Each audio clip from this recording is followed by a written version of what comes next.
Now that we have all the walls for the ground floor, it's time to start adding some slabs. So let's go to the slab tool here on the toolbox. I'm gonna click on it and press Command T or Control T to go to the settings dialog.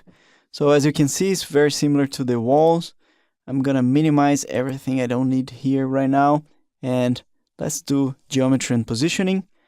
Just like the walls, you can choose between generic or composite slab type.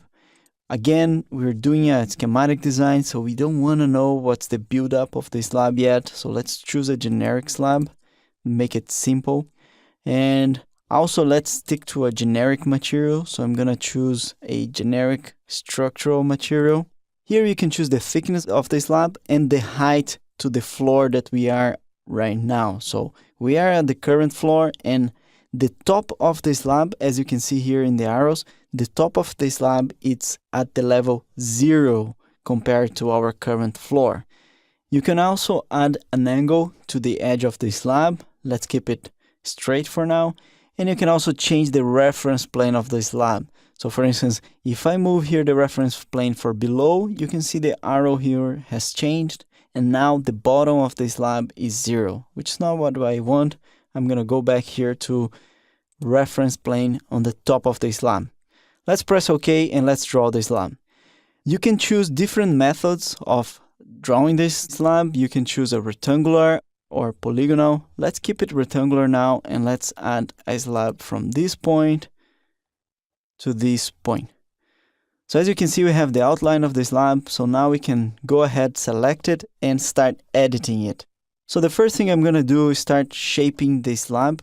So I'm going to click here in one of the edges, and here on the path palette, many options appears for me, including offset one edge, offset many edges, those that you already know. But what I need right now is to add a new node. So I'm going to click on adding new node here, and I'm going to add one node on this point, another node on that part.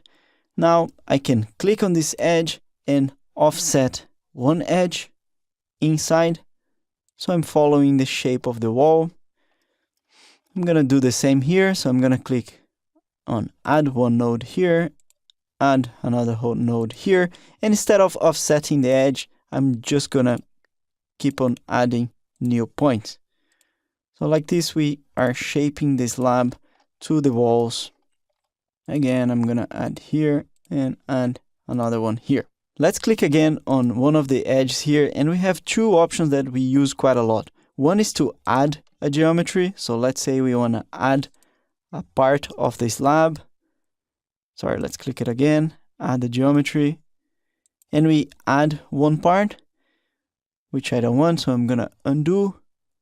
And you can also use the one next to it to remove one part of the slab. So subtract from polygon, I'm going to click on it.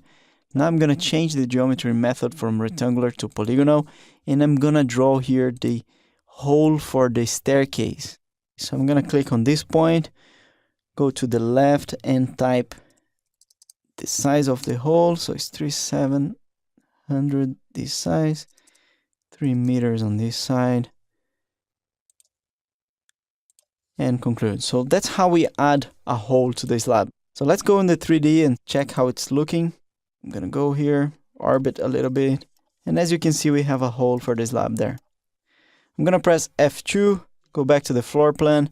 I'm going to add a new slab here, but at this time, I'm going to go to the settings, Control T, and I'm going to change the thickness to 250 and the position of the slab -50. So I want it a little bit below than the previous one, but the bottom of them should be aligned because it's a thinner slab. Press OK.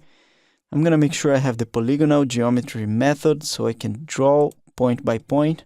And I'm going to draw here my other slab. So one point after the other. Go all the way here.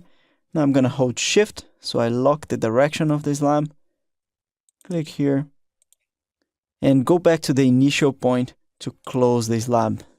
So again, let's take a look on the 3D. So I'm going to use the F3 key to go back to the 3D. And as you can see, we are 50 millimeters below the other slab, which is what we wanted. So I'm gonna press F2 to go back to the floor plan, and now that we know how to make slabs, we can go and finish doing the other pieces of slabs here, and we can move on to the next item.